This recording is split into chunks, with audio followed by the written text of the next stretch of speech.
Welcome to the Revolve Recap Weekly Podcast, where we help the members of Revolve Church. That is you, ladies and gentlemen.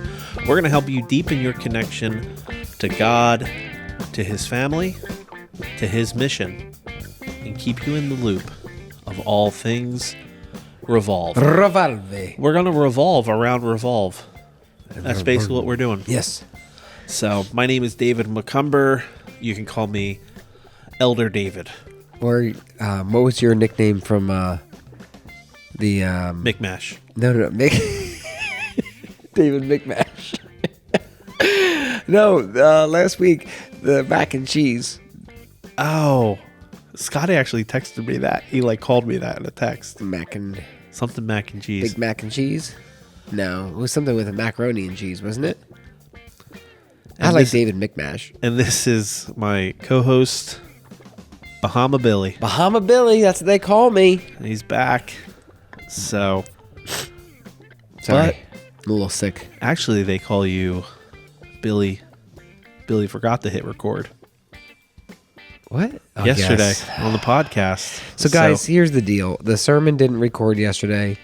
And I want to say because I'm a moron, but that would be a direct violation of my sermon. Of the sermon. I made a mistake, and I forgot to press record, forgot to ask somebody else to press record. I wear too many hats. And so now David and I are going to recap the sermon on the Revolve Recap. Yeah. And we're going to recap it in a conversational format, which I think should be enjoyable. Yeah. I remember one time I went to... this was a church I grew up in. Okay. And we did that. We did a cool sermon discussion. Yeah, because it was like Andy Stanley. That was that's that cool. whole Like thing. we should be on stools right now. Yes. And we did, I don't know how Lobster House bread worked into it. Was there a Lobster House bread in between you guys? Yes. And so we were just It's probably a communion sermon. we were just eating Lobster House bread in front of everybody. And me and the pastor were just like chit-chatting. It was good for me because I was like, I love Lobster House bread. But you know what's funny about that is that's one of those things where you're like, someone sees somebody doing something and you're like, you know what we should do? Lobster House bread. Eat some bread in front of the camera. Yeah. Yeah. Get Lobster House bread, get like poppy seeds stuck in your teeth. Yeah. You know? You know, Bill, if you really cared about me, you would have brought bread to this podcast. Well, luckily for you. Oh. Can you imagine? Yeah. If you're just listening, Bill just pump faked me. He reached under the table like he was bread. Like he was bringing out a fresh poppy no bread seed for bagel. you. Nope. David McMash. All right. So what's our intro today, Billy? Well, so the sermon was all about the voice of truth versus lies. And the voice of truth tells me a different story. Yes, exactly. Casting Crowns, throwback. Okay, so here's the intro conversation. David, you have any good lying stories from childhood? Like maybe your parents catching you a lie or like a really ridiculous lie. Ooh, okay. Like the other day, for example, I'll tell you one. And while you're thinking, okay. Eden was she had like snacks late in the afternoon. It was like 3:00. She ate too many snacks, and we were getting ready to go No Limits to go boxing. And so we're like, everybody, I made dinner, but it was like early dinner, so people were kind of eating it when they were ready. Yeah. And it was like pasta or something like that. And so then it's like we go to No Limits, come home, and Eden's like, "Can I have some ice cream?" And we're like, "Did you eat dinner?" And she's like, "Yeah." Oh. And we're like, Jean's like, "What did you have?" And she's like, "Chicken." And you didn't make chicken. You didn't make chicken. We didn't make chicken. And we're like, you ate chicken. And she's like, mm-hmm. Uh-huh. And we're like, "Where'd you get the chicken?" And she was like, Chicken "It's in store? the fridge." Chicken store. Chicken. And it was like one of those things where you're like, Eden, of all the lies. Yeah. What'd you have? Salmon? Where'd you get the salmon? Aldi. Wow. You know what I mean? Wow. And so it was I told you guys the story about how the calendar, right?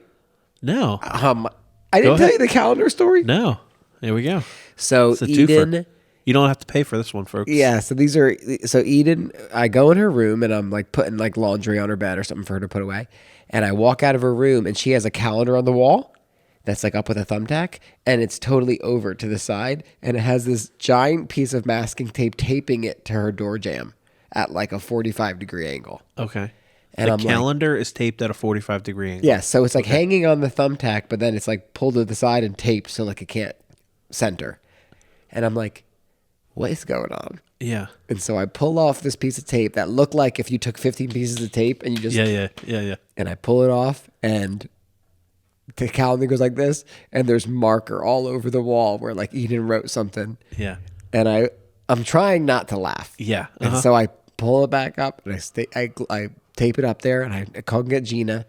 And I kind of preface it. I'm like, don't get mad. That's why I show her. Gina's trying not to laugh. And so we call Eden in and we're like, is there something you need to tell us? She's like, looking at the calendar. She's like, nope. I have an appointment on Tuesday, though, looking at this calendar. And then we're like, what's behind the calendar? And she's like, I don't know. And you think to yourself, what goes through a kid's head? So do you have any stories like that from when you were a kid? Yeah, see, the ones that come to mind, they're just based off of Eden's stories here. That's what's triggering my memory. Are not necessarily lying stories, Just but being sneaky. That's lying, just so you know. Okay, so I got 2 tattoos while in high school. Like, skipped school, went and got a tattoo. It's like twice. your parents like, is that a tattoo? And you're like, this isn't a tattoo. No, because I put a watch. One was on my wrist, so I wore a watch over it, and the one was on my back, so I wore a T-shirt. Yeah. And I mean, I had these tattoos for like 6 months Before anybody knew. before my parents knew. Other people knew because I would like Because go you to walk school. around school with your shirt off. Yeah, and no, I'd switch my watch when I got Yeah. When Which I one got was it? Which the sun, the one that looks like one you would get in high school, a sun with a tribal band on it, the one that looks like the one you'd get in high school. because it's a tribal band. High schoolers, just wait. Yeah. Just pump the brakes. Yeah. So, but I'm thinking of another lie. Here's another lie. This is a good one. So, I cut stripes in my eyebrow. Why? Vanilla Ice. Bum, bum, bum, bum, bum, bum, bum. So Vanilla Ice, this was probably like 8th grade. I cut 3 lines in my eyebrow. Uh-huh. And my parents were like, what the heck is that? And I said, I fell while I was rollerblading. And I cut my eyebrow in 3 perfectly straight lines that looked just like Vanilla Ice, who was my favorite rapper at the time. Yeah. What'd you use to cut it? Scissors. I just cut cut them. Yep. Man, you were always an artist. And yeah. That's hilarious. So the tattoos though, just a funny story. Yeah. The way my parents found out about it is I moved to California, still never told them. They didn't know anything about it. I was running out of money and I said, Dad, can you sell my car and send me the money? So he was cleaning my car for me, and underneath my driver's seat was a drawing with a receipt from Rebel Image Tattoo stapled to it. And they found, and then so my dad called me. I'm in California living on my own. And he's like, did you get a tattoo? He goes, tell me about your tattoo. Well, by this time, I'd gotten like 3 more when I was living in California. And I was like, which one? He's like, you have more than one? Yep. So, and he's like, I'm going to sell this car and I'm going to subtract the $200 you spent on your tattoo. So, but I think the straight up lie that's ridiculous was because my parents were looking at me like, what are you, moron? Yeah, that reminds me when I was at my parents, we were visiting my grandparents, and I was in the van, the old school vans, like maroon Dodge Caravan. Yeah. And my parents were like, we're going to go inside and get grandma and grandpa. Uh-huh. And I was like, all right. So I'm in there. I'm just in there by myself. It's probably like Eden's age. Yeah. I pushed the cigarette lighter in. It pops out. And I was like, oh. Oh, yeah. I know where this is going. I'm like, this is bright red. Yep. Straight on. Oh, yeah. And it was like, it was it immediately was like, you know what I mean? That's got to be like a child of the 80s thing, because I don't think that happens anymore. Oh, I don't think they exist But I feel anymore. like I know I did that, and I know that my friends did that. Everyone Yeah. had that bubbled up That fingertip. bubble up. So then I'm like, shoot, right? Because I know I done messed up. Yep. And I go over and I knock on the Done door. did messed up, A-Rod. I knock on the door and I'm holding my hand like this, so I can't see my finger. Yeah. And I'm like trying not to cry. And my mom's like, "What's wrong?" I was like, "Nothing." And she's like, "What's wrong?" And I'm like, "Nothing." And she's like, "What'd you do to your hand?" I was like, "What's wrong with my hand?" And then I finally opened my hand. She's like, "Goo!" And she's like, "What did you do?" It's like, "I don't know." And I totally tried to. And then finally they got out of me that I put my finger on the cigarette lighter. Yeah. But oh my gosh, you could just picture little Billy. What'd you do? Nothing. Yeah. Nothing. Nothing. Try not to cry. Oh man, lying to ourselves. Well, listen, guys, the whole point here is that we lie to others, but more importantly, what the sermon is about is we lie to ourselves. We lie to ourselves. I thought the point was, it's really funny when your kids lie to you and you know the truth, and you're like, That's also part of the sermon. yeah. But All we right, go lie. ahead, sorry. No, so we lie to ourselves on a regular basis, and I think that's kind of the idea. So, what are some examples, just to kind of whet everybody's appetite? What are some examples of some of the lies, so they know what we're talking about? Because we're not talking about lying about the cigarette lighter. Like, what are some of the examples of the lies that we tell ourselves, or even people we love? Yeah. Well, I think there's broad strokes of, you tell yourself you give yourself a false identity of, so you lose your patience and you yell at your wife, and then you're like, the lie you tell yourself is, I'm an idiot. Yeah, like, I'm a loser. I always do this. Those types of lies. Right. I think another lie you could tell yourself is, I always mess this up, so why even try? Right. I think that's actually something that God's been working on my heart lately, is like having this expectant prayer life of expectant that God's going to move, not like nothing ever works out. Yeah. Yeah, that's great. Nothing ever works out. God doesn't answer my prayers. I'm never going to conquer this sin. Like those kinds of things. I think we do those kinds of things all the time. Yeah. And I think, like what David said, we do it a lot to ourselves, but we do it to other people too. Like the example I gave yesterday was, we say to our kids, you never listen. Oh yeah. Well, it's like, that's not true. Like even if they listen 10% of the time, they do listen sometimes. Yeah. You know what I mean? You're always hiding things on the wall. You're with always a calendar. writing things behind the calendar, right?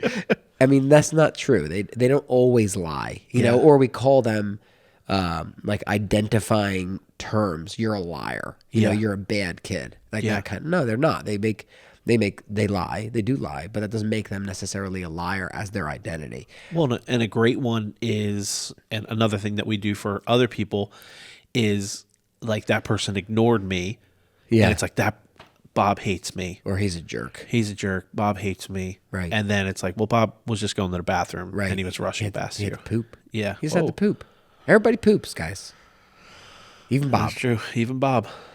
Or what was the example that we used last week? The name was like Pat. Oh, Pat. Or it was a boy or girl name. Yes. Yeah. It was something like that. They all poop. They all poop. Everybody poops. And so that whole idea here of what we talked about yesterday was that Saul lived this life of lies, and it really turns into insecurity. And so we're in chapter 13, but 13, 14, and 15 are building this downfall of Saul, right? And it kind of culminates in chapter 15, verse 17, when Samuel says to him, Saul, though you are little in your own eyes, are you not king of Israel? And it's like, what you see is, this is the way Saul viewed himself. That although he was tall, although he was rich, although he was handsome, and although he was king, when he looked in the mirror, he saw a loser. And so you realize that Saul has this twisted view of himself, and then that view of himself interacts or interferes with the way he lives his life. And so that was kind of what the sermon was about, this idea that the way Saul views himself, that determines the decisions he makes, because identity comes before action, right? And so we really wanted to just kind of, as we go into this look back portion, we want to kind of rebuild the story and just talk about, what did Saul do and what do we see in Saul's life, so we can learn from them. So what we're going to do is, before we get started, we're just going to take a quick break. And while we are on this little 20-second break, why don't you think about what are some of the lies that you tell yourself? Yeah. Or what are some of the lies that you've thought or said to others? Just kind of think about that real quick, and then we'll be right back.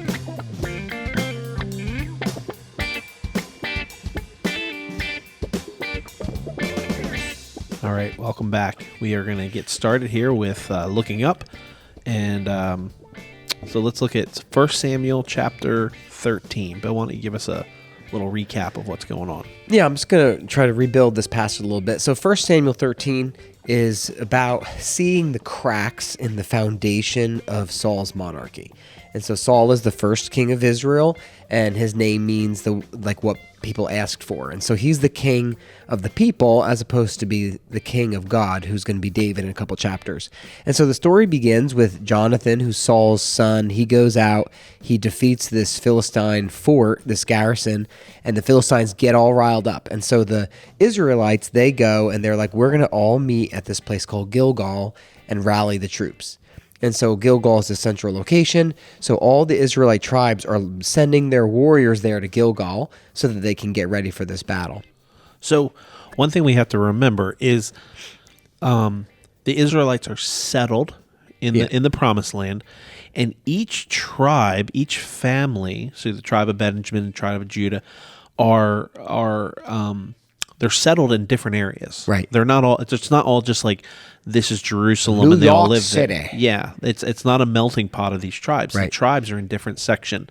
So this is all the tribes coming together. So the example you used yesterday from Braveheart was a really good example, because it's like you have these different tribes who are living in these different areas coming together. They're gathering the clans, gathering the families. Right. So I think that's good to know, because I think people think once they moved into the Promised Land, it was just this melting pot, but still the tribes were separated by family. Hey, you forget that. Yeah. So the Philistines, meanwhile, while that's happening, they're gathering at a place called Michmash, which is why we call David Michmash. Yeah, that was the joke. Yeah, and so they go to Michmash, and they're getting ready for a battle. And the Philistines are innumerable, and the Israelites are not.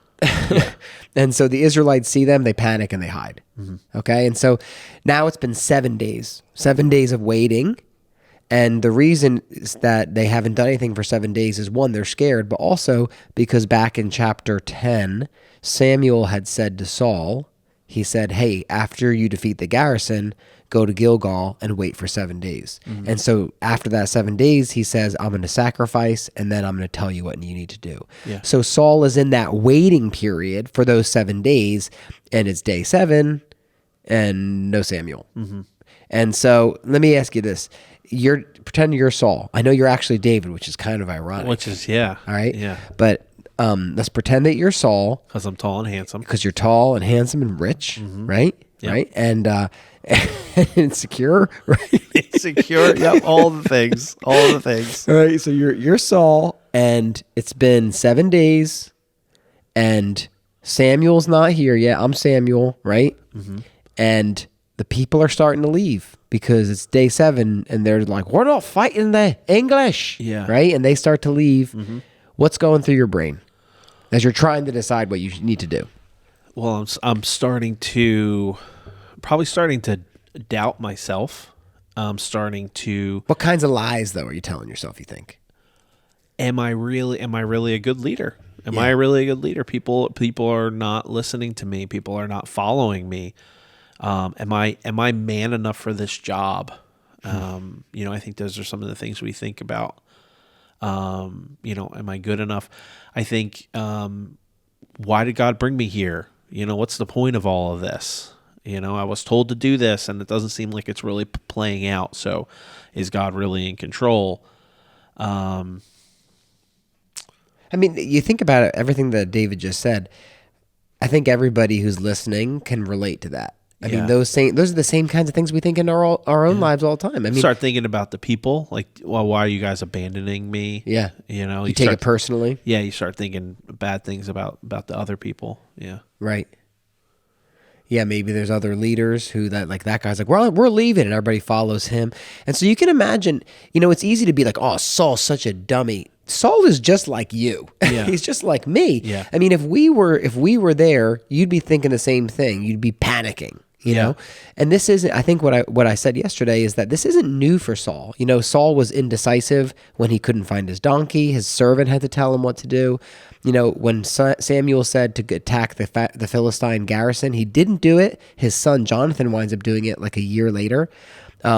His uncle's like, hey, Saul, why are you covered in oil? And rather than saying, I was anointed by Samuel, he makes something up. Mm-hmm. I mean, and then when he goes to get anointed king, he's hiding in the baggage. Yeah. So the point is that this is Saul. Saul is a guy like me, like mm-hmm. David, like all of us, who even though from the outside looking in, you might be like, man, that guy is a successful whatever. Yeah. He still has insecurities and doubts because he's listening to these voices in his head, these voices of lies and fears and doubts, just like we would. And it's really, it is kind of funny when you think about it like that, because you kind of think you're the only person that thinks that way. Yeah.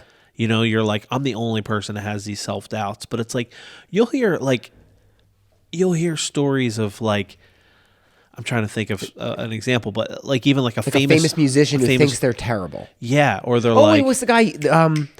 a couple months ago, you were telling me about the guy from REM. Remember that? Oh, yeah. And he's like, I can't listen to recordings of my own voice. Yeah. And it's like, dude, you've been in a band for 40 years and you won't listen.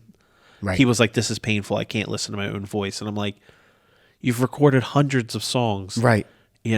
But you're doing fine. Yeah. It's like, obviously your voice is okay. You've sold millions of albums. Right. But it's like, we all have that, can I write the next sermon? And it's like, I'm sure like Francis Chan or John Piper. He's like, why does my voice sound like this? Really? Yeah. Really? This is what my voice sounds like? Wow. That's really good. Watch out, Francis Chan. Yeah, I'm coming for you. But you're not alone. That idea. What's the term? I was going to mention this, and then I had to like trim my notes massively. Okay. But I think that I don't want to get it wrong because they're really close. I think it's body dysmorphia. There's body dysphoria and body dysmorphia. One is gender confusion. Okay. And I think body dysmorphia is where someone could you could have a woman who's 115 pounds, 5'4", athletic, and she looks in the mirror and she's like, oh, I'm so fat. Yeah. And it's like there's literally something in her mind that can't see you're fit, like you're not fat. You know what I mean? I think it's called body dysmorphia. And it's just that idea of you can't even see what's true about you when you look in the mirror. You know what I mean? I think that that's such a common thing. Mm-hmm. And for whatever reason, we could psychoanalyze social media and all this kind of stuff. But the point is all of us do this, that we have a bad day and we say, I'm a terrible parent, or I'm a terrible pastor or whatever it might be. No one bought this painting. I'm a terrible artist. Mm-hmm. And we make these blanket lies. You light them on fire in your backyard. Right. You're like, I hope that sermon didn't record because I'm terrible. And so the point is Saul is just like us. But so Saul, then he decides he's going to act. Mm-hmm. Everybody's leaving. Yeah. And he's like, okay, I'm going to do the sacrifice myself. But he's not allowed. Why isn't he allowed? Because he's not a priest. He's not a priest. He's not a Levite. Right. So he's not allowed to do the sacrifice. So that's a very clear command from God. You're not allowed to do this. And he's like, I'm going to do it. So now he's choosing to disobey something really clear. Yeah. Out of what? Fear. Fear. And doubt. Yeah. And so he starts to sacrifice. He gets halfway through the sacrifice, and Samuel's like, I'm here. Ta-da. Here I am. I told you I'd be here. And Samuel goes, what have you done? And what's interesting is Saul's response. It reminds me a lot of Genesis chapter 3 when Adam and Eve are blaming everybody else. Yeah. Because this is what happens. Saul goes, well, the people were scattering and you were late and the Philistines are mustered and Michmash. Yeah, yeah.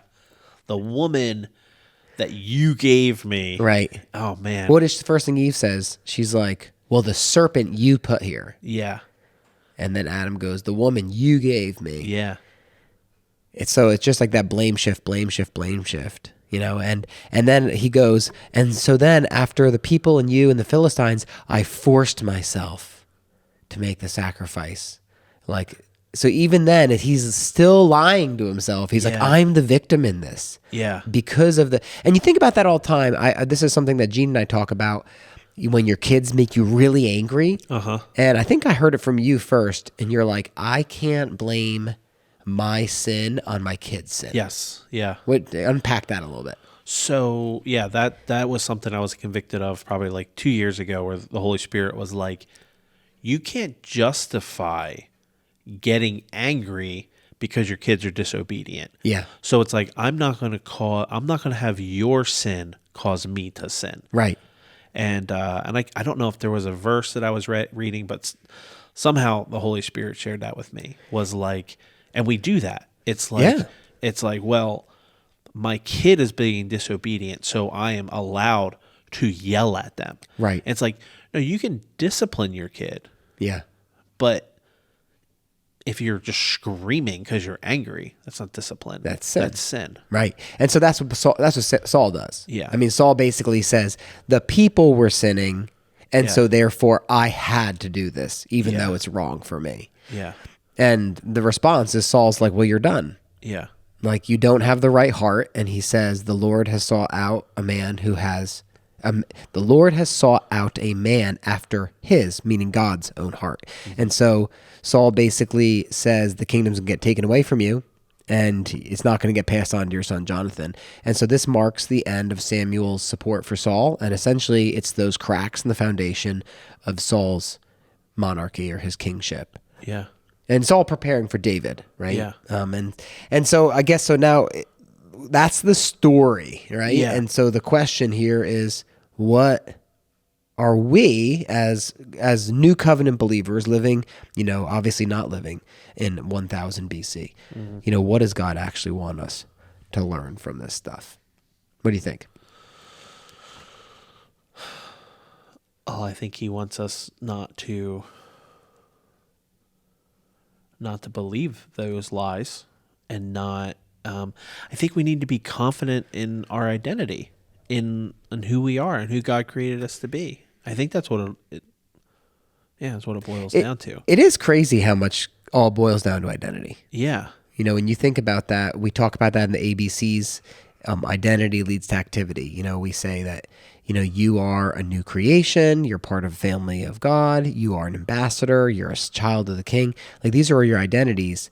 And then if you want to grow, you need to know more about God's identity. Yeah. Who is God and who am I? Yeah. That was the next thing I was going to say, was if Saul knew who God was, and he was putting his trust in God, it wasn't like, well, he would know that God wanted him to be obedient in the sacrifice, or God wanted him to be patient to wait for Samuel. But it was like, he didn't trust in God. Yeah. He didn't trust that God would deliver him from the Philistines. So it was like he didn't have an accurate identity in who God was. Yeah.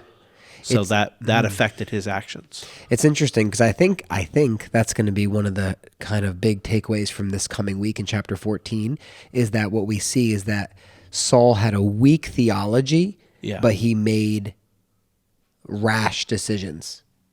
Do you know what I mean? So he would make like these big, bold steps, but they'd be stupid. Yeah. Because he wasn't making them from a place of wisdom. Yeah. You know what I mean?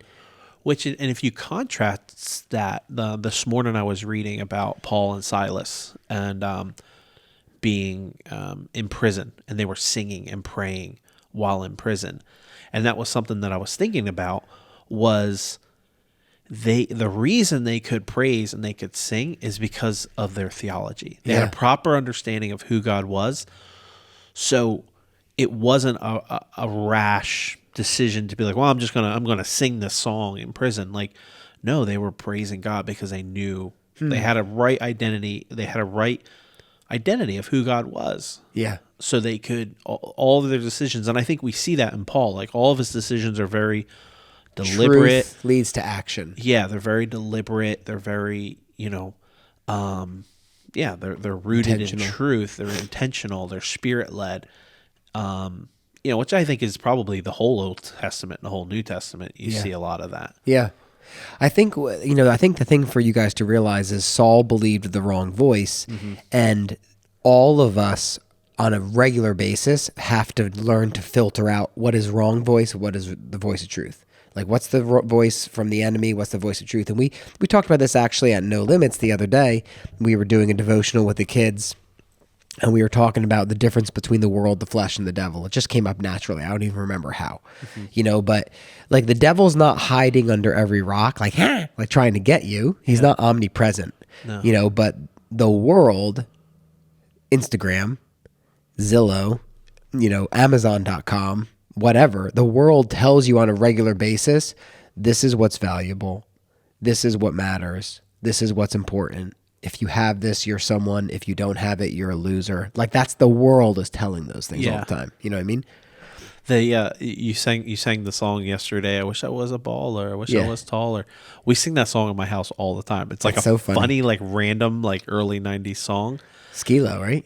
Was it Skilo? I don't know who it was. I don't know who it is. No, it's not. It's a random name, but we talk about that because my boys will say something like, "Oh, if I just had." If I just get this next game, or I just need this upgrade, and then we sing that song, and I was like, that's so funny. Bill used that as an illustration, but it's like, it's so true. It's like, if I just, if I just do this, I'll be happy. Well, and if we were, 40 years ago, we'd say, I can't get no satisfaction, but I try and I try and I try. Yep. You know what I mean? And I think it's that same idea. So that's the world. And the flesh is, guys, I don't need to explain the flesh to you. No. You know what I mean? Like, your flesh craves food, it craves sex, it craves justification, it craves anger, it craves peace, it craves a bunch of stuff. Yeah. You know what I mean? Your flesh is constantly craving. The eye never has enough seeing, the ear never has enough hearing, and the flesh whispers to you all the time. You know what I mean? What are you laughing at? No, I keep sidetracking us. I'm sorry, but I was thinking on The Office, Robert California, when he's just like, everything is about sex. And he's like, would you like a business analogy or a sex analogy? And then he's like, the business analogy. And he starts talking about a geisha, and he goes, I guess this is a sex analogy anyway. Yeah. Why do people worry so much about what they look like on the beach? Yeah. Yep. It's not because they're trying to be more functionally fit. Yeah. Newsflash. Yeah. I just want to be able to save those orphans if there's a fire. That's it. That's why I have to be at 7% body fat, because I can't save them if I'm at 13. That's true. And then, of course, the devil. The devil's voice tempts you to doubt God. Is God really good? Does he really love you? Yeah. So these are the wrong voice. And so, David, talk me through, because we talked about this a little bit today. We talked about it yesterday. I am in your inner monologue. It doesn't have to be a real inner monologue. What does the process look like of knowing truth, filtering lies? Like, for someone who's new to the faith and they say, but I don't know how to do that. Yeah. Like, what would be your advice as a seasoned McMasher? As a seasoned internal processor. Yes. Well, I think first and easiest way to do this is identity. Okay. Is like a broad stroke. Whenever you think, and we talked about this at lunch with my boys, is because I was like trying to talk through them, and I think as like a 12-year-old, you don't have these thoughts. Maybe as a 12-year-old boy. Can I pause you real quick? Do you see what David just did? He said, I was talking about this at lunch with my boys. We talk about discipleship. This is a sidebar. We talk about discipleship with our families, and we still tend to think of discipleship as a process or a program where it's like, I send my kids to student ministry, or I do this, book with my kids. What David just said, those are crucial moments in family discipleship. It's just casual conversation. We're having lunch after church. We're talking about what we're thinking about. I would really encourage you guys, have that be your habit, where it's not some forced thing like from 11 to 11:15 it's just, hey, we're talking about life as a family. Yeah. Sorry. So that's what we were talking about, was broad strokes. Whenever you think I'm an idiot, I'm stupid, whenever it's I am fill in the blank negative thing, that's definitely a lie from the devil. Yeah. Because that's just like a broad stroke. Like, no, you just, you stubbed your toe and you said a curse, or, you got frustrated and, So that would be the first thing is identifying a lie when it becomes an identity, because you're not. You are redeemed, child of the King. And I think, and that's the way you combat it. Yeah. As soon as you start hearing that like identity of I'm an idiot, being like, no, I'm a child of the King. And then we can pray about, well, maybe was there something that I did? Right. Okay, well, I lost my patience with my wife. Okay. I need to reconcile that. Yeah. That's the truth. The truth is we are ministers of reconciliation. We need to love one another. Yeah. So you're replacing Identity. that. You're replacing that lie. I'm a with peacemaker. with the truth. I'm a peacemaker. Yeah. So, and then I think, do you want to respond to that? I had a thought, but then it disappeared Okay. because I'm an idiot. You're not an idiot, Oh, Bill. You're oh, a child of the King. Oh, yeah. But you just have so many ideas that they go in and out. I'm a squirrel. I'm not a squirrel. I'm a real boy. I'm a real boy. And then I think the second thing is when we play out false. I hate using the word narrative because I feel like that's such a buzzword right now. When we play out these false stories and scenarios in our head. Yeah. So, for example, just like a simple one, we're at church and someone walks by us and doesn't say hi, and then in our mind we start going, "Well, did I Are they mad at me? Are they mad at me? And what's wrong with that guy? Like, is he a jerk?" Like, Yeah. when we start playing out a story in our head that is negative, I think that's another way that happens. Yeah. Man, So it's a detail. It's not an identity thing, but it's like when it starts playing out in your head, because I never play out like a positive story in my head. Oh, that's never positive. Yeah. Typically, Like, that guy must think I'm great. Right. No. And I think there's man, I wish I don't want to go on my computer because I'm really trying not to do that. I think her name is like Brienne or something like that.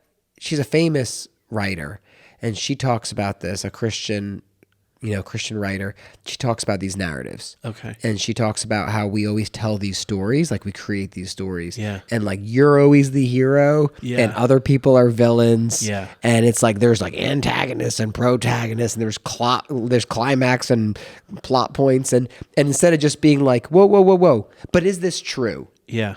Like I'm telling myself this whole story that my wife didn't text me back because she's mad at me. It's like, well, but is that true, or is she just at the grocery store and there's no service in Acme? Exactly. That kind of idea. Yeah. And that's what we do. It's like It is funny. it is ridiculous. It's like yesterday after church, I was paying attention to it, and it's like these thoughts come in your head like all the time. And it's so funny how you could play out a false story in your head, and you've just spent 5 minutes in something that's not even real. I'll give you a great example. We've all done this. Okay. How many times have you been in a text conversation with someone? Oh, They yeah. text you, and then you text them back, and then it's radio silence. Yeah. And you're immediately like, what's their problem? Yeah. It's like maybe they're driving, driving, or maybe their kid they just got a phone call, or Yeah. maybe, it could be 1,000 things. And then text messages get buried and they forget to get back to it. Yeah. But instead we create this story where you're like, David is mad at me. I was texting him and he just stopped. He obviously was upset about something that I said. Yeah. And it even happened yesterday. We were at student ministry, and like Scotty got a text message and he was a little bit distracted for a couple minutes. And I texted him later in the day and I was like, hey, is everything okay? As if like he's mad at me because he got a text message. Yeah. And so we tell ourselves these lies. Yeah. It's really crazy. But if once you're aware of it and you actually start to think about it, man, it really is surprising. Yeah. It's surprising. So how do we combat it? How do we fight? So we said, the first thing we said was know identity. Know your identity. And I think that's why we love the Discovery Bible Study, was to teach about God, man. Because those are the two most basic questions. Who is God? What's God's identity? Who are you? Who are you in Christ, right? Yeah. Because you can say, I'm a sinner. You were a sinner. Yeah. Right now you're a new creation. You're no longer a sinner now. You're something else now. And so there's the identity piece. So 1, know the truth. 2, be aware of the voices, right? Be aware of those lies. And then 2 Corinthians 10:5 says, take every thought captive. Yeah. So if that little lie climbs on the table, you throw a cage on it. Yeah. It's so helpful. I felt like that helped. You gave that example yesterday of throwing that thought into a cage. And I felt like yesterday, I don't know, it was like all those thoughts would come into your head throughout the day, but taking them captive and replacing them with truth, it's like, I don't want to say I felt lighter, but you definitely feel more joy filled. Yeah. Because you're not constantly like chasing these squirrel rabbit trails of things that aren't even truth. There's a war, guys. There is a war in your mind. Yeah. And I think about this idea. How many times over the course of your life, have you snapped at your spouse or a loved one or a coworker, or you went into a meeting like ready to go fisticuffs because in your brain, you're like crafting this whole lie. You're like, and then she's going to say that, and then I'm going to say that. And then you go in and you're like, it's like, why are we fighting? Yeah. Because you've been living a lie for the last 3 hours in your brain. Yep. And so you came in like with a stick of dynamite, like grenade with a pin pulled, like Anchorman. Yes. Uh-huh. And so you throw it in the cage, and then you ask yourself, is this true? Yeah. I mean, if that's the only thing you get out of this, when you have those thoughts, to actually stop and go, is that true? Yeah.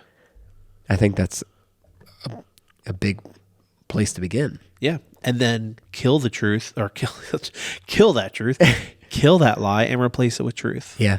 Just remind yourself. Maybe find a verse like a verse of if anyone's in Christ, he's a new creation. Yeah. It's that old person who went crazy at Miami in spring break. That person doesn't exist anymore. They're dead. Yeah. They've been crucified with Christ. Yeah. When we talked about this last night in student ministry, we're doing this Francis Chan thing on Right Now Media, and he was talking about Isaiah 55, 8 and 9, how God's ways are not our ways, and his thoughts are not our thoughts. And his whole point, very coincidentally, it was very similar to what we wound up talking about yesterday morning, was this idea that God's truth is outlined clearly. And this whole idea of what's your truth, what's my truth. Oh my gosh, like that drives me nuts. It drives me nuts too. And his whole point was you can go to your friend and say, what is true? Your friend doesn't know either. They're going to somebody else and saying, what is true? They're going to an influencer or a professor. They're going to whatever. But if you go to the Word of God, whose thoughts are above your thoughts and his ways are above your ways, and you say, God, what is true? And he says, this is the measuring rod of truth. And everybody else's measuring rod of truth is not accurate. Yeah. You know what I mean? Because only God has the big picture story. And so this idea of, it's so relevant right now to our culture because people are saying, well, this is my truth. I just want to live my truth. Your truth is nonsense. Yeah. God's truth is eternal. And you think this isn't new. Pilate said, what is truth? It's the same thing. Jesus says, I am the truth. Mm-hmm. He defines it. And so we have to keep coming back to him. Yeah. So as an action step, I would encourage you to, maybe what we could do, I don't know, I don't want to make it too easy for people, that we could list some scriptures, or do you want to list some scriptures maybe underneath that people could maybe write one down or memorize one, or they could look up on their own. Yeah. But let's list some scriptures about your identity and who you are as a new creation in Christ, and to just think about that passage. Yeah. And you know what? A great place to begin, we will do that, but a great place to begin is to read the book of Ephesians. Yeah. Slowly. Yeah. It's so much identity in Ephesians. Yeah. That you're adopted and you were dead, now you're alive, all that stuff. It's really a powerful book for identity. Yeah. And I was sharing with Bill a passage that Psalm 17, it's the last verse in Psalm 17. The author says, when I wake up face to face with you, I am satisfied. And it's just like, I've just been kind of like saying that passage to myself as this truth whenever I get agitated, and it's like, I'm starting to like, oh, this, client's not responding to my email and it's totally wrecking my day. And it's like, face to face with Christ, I'm satisfied. Yeah. That's all I need. It's okay. In your presence, there is fullness of joy. Yeah, and it's like when you replace those lies with truth, and this, we're not saying some like hokey like mantra or something, but it's, oh my God, I'm watching this. Sorry, it's a bunny trail. Do it. Watching. Do it. this show with Orlando Bloom. It's on I think it's on Prime, and he's trying these extreme sports. It's a really cool show, but his whole thing is he's a Buddhist, and he has to chant. Oh my gosh, he's so weird. And it's like before he does something hard, he'll say this chant for like 5 seconds, and he's like, "Okay, now I'm aligned. I can go." And I'm like, "You pulled that off in 5 seconds by saying this like silly, chant of like gibberish words?" We're not saying that. Oh my goodness. But it is truth, and you need to just remind yourself of that truth. Yeah. And it's taking capture of those negative thoughts, taking capture of those sinful thoughts, of those false whatever. Yeah. And just replace it with truth. Capture the lie. Yeah. Replace it with truth. Yeah. I wish I could think of a rhyme that would go with that. Man, Steve would totally be able to. Mm-hmm. Yeah, his would be alliterated. It'd be like 4 C's. Mm-hmm. You're going to capture. You're going to capture. You're going to consider. Capture the thought. Consider if it's truth or a lie.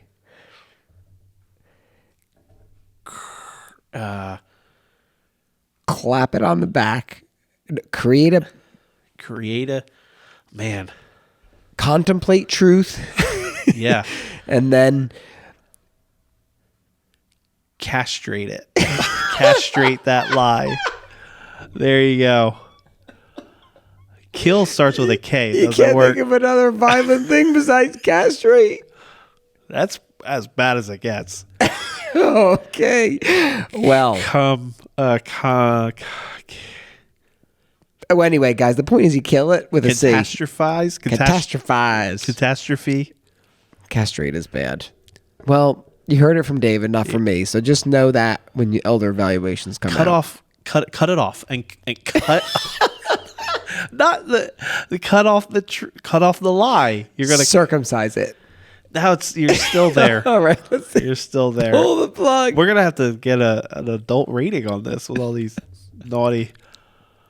These are the podcasts when our wives listen to them. I'm totally gonna get text from canceled. Gina. 5 get canceled. There you go. So you're gonna capture the lie. Capture it. You're gonna contemplate.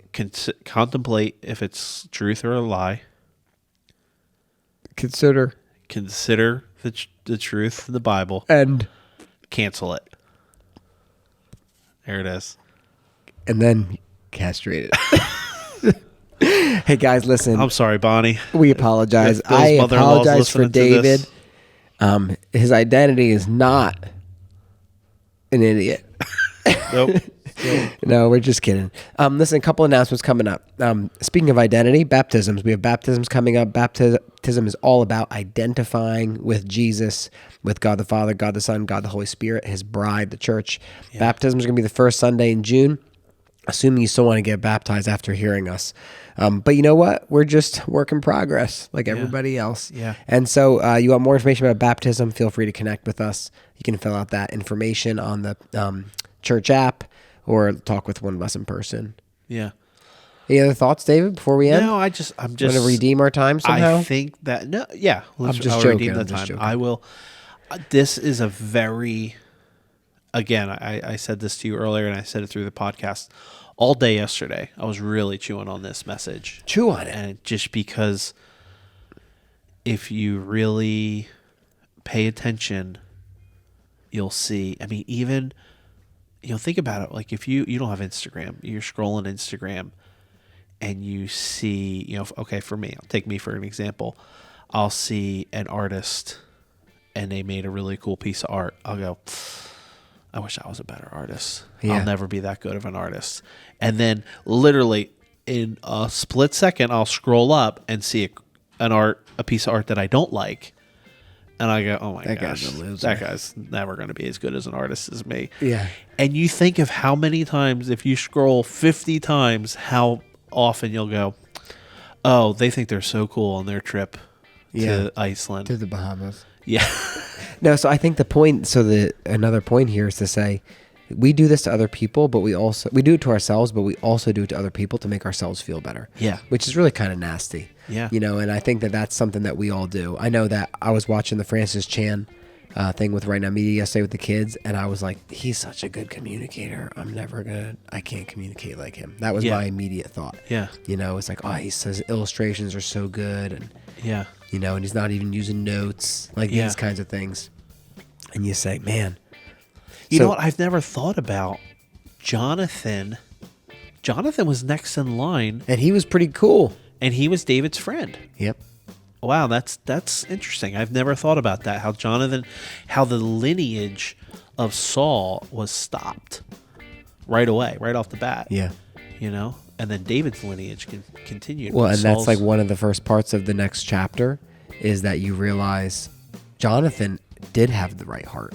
Yeah. But because of his father, he wouldn't get a chance. Yeah. Like Jonathan was a good guy. Yeah, he was David's friend. Wow. That's interesting. It's like I'm Jonathan. What? It's like I'm Jonathan, David's friend. That's true. Good friend who just doesn't walk slow through the airport. Well, burn daylight.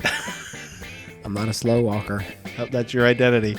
Billy Fast Walker, David Slow Walker. Billy Fast Walk, David McMash. All right. Hey, Thank guys. you. Thanks for sticking around. Thanks for listening. Thanks for being so generous and forgiving with the stupid things that we say. I'm your host, Billy Bahamas. See you next time. I thought you were the host. What's my identity? You're the co-host.